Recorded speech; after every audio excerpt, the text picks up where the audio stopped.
Okay guys, welcome back to our channel. Recently we have King Crooked talking about Joe Budden holding Slaughterhouse success. A new wave of revelations washes over the Slaughterhouse fanbase. Again, this time King Crooked admits that he wasn't keen on continuing working with Joe Budden and gives reasons why. Crooked and Joel Ortiz told their side of the story on rise and fall of Slaughterhouse and prompted an outburst of emotions from Royce da 5'9" and Joe Budden, who didn't participate in the project. In a recent interview with Budden, Crooked once again recapped the broken communication between the group members that led to the final rift between them. This time, however, King Crooked admits that he feels like he didn't convey to Royce da 5'9" how little patience he had left for Joe Budden. Communicated better to Royce because as a friend, I could have communicated it better to him that I'm only talking to Joe for you. I would prefer to move Slaughterhouse forward without Joe because Joe is retired and there's been a lot of snags dealing with Joe in the business side of things. So I would rather move Slaughterhouse forward without Joe, but as a courtesy to my friend, and I know you fuck with Joe, and I know you have a different relationship with Joe, yeah, that's fine. Bring Joe to the table. But I don't think that, as a friend, I don't think that I communicated that enough. He knows where I'm at. But I feel like he felt like he could massage the situation. Crook got love for me. Joe got love for me. I could probably be the glue to keep all that shit together. You know what I mean? But he didn't know that I was at my last final breaking point with Joe. With Joe. As far as the Slaughterhouse situation.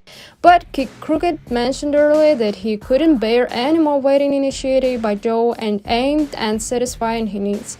The Long Beach MC gave a solid list of situations when Joe Budden halted group progress by prioritizing something else over the group interests.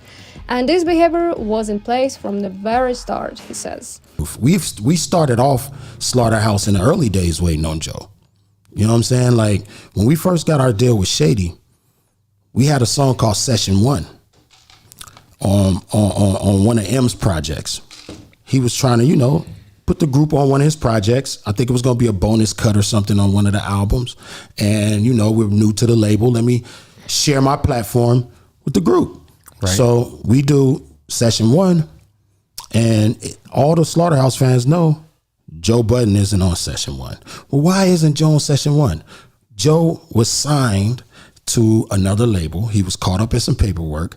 Was it E1 at the time or something? He was signed to Amalgam Digital. Okay. And they called over to Shady like, hey, we have him under contract. You have to get a clearance from us to have him appear on that song, right? So we're like, wait a minute. Because all of us went in as supposedly free agents to sign this deal with Shady. And come to find out, Joe was under paperwork. He said that they forged his signature and that wasn't him. And the group was put on a shelf for a minute while he was fighting Amalgam Digital in court.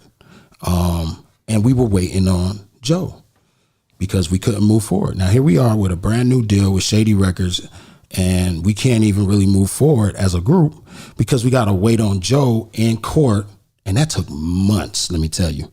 That took months, right? So after the signature expert determined that that was his signature on the contract, we was able to figure out how, you know, to move forward. He was polite not to call it sabotage and didn't touch on the topic of Joe deceiving his friends on the label.